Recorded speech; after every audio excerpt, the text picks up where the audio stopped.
Ici, chaque lame, chaque manche et chaque détail rend hommage à la faune.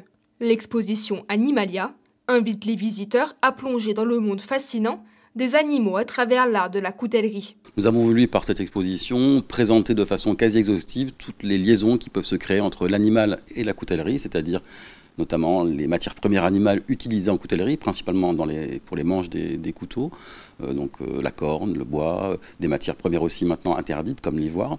Et on présente également les substituts à ces matières, donc des matières synthétiques, qui permettent de remplacer les matières animales d'espèces protégées. Nous présentons également l'animal en tant que sujet en coutellerie, c'est-à-dire l'animal représenté sur des pièces, des ciseaux, beaucoup de pièces aussi d'art de la table. Également, l'animal est présent dans l'exposition en tant que force motrice. Nous avons sorti de nos réserves 2 grosses machines, un manège à mulets et une roue à chien, donc deux machines qui servaient à entraîner des meules, des polissoirs par le biais d'un animal qui était lié à la machine pour la faire tourner.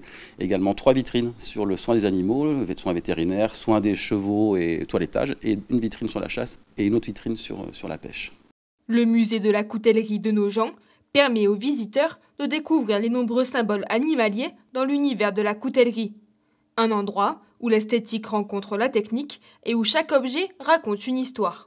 C'était un sujet en tout cas une thématique qui avait été peu exploitée par le biais de nos collections. Et ça permettait de faire un lien entre 2 choses qui peuvent sembler un petit peu antinomiques, en tout cas où le lien ne se fait pas forcément de manière naturelle. Et on avait également beaucoup de pièces intéressantes à pouvoir montrer dans le cadre de cette exposition.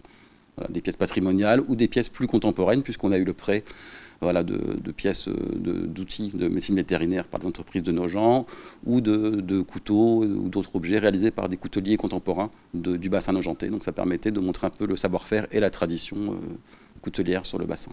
Sculptures d'ivoire, gravures méticuleuses et ciselures complexes, ces œuvres illustrent l'inspiration animale et son influence sur l'artisanat de la région.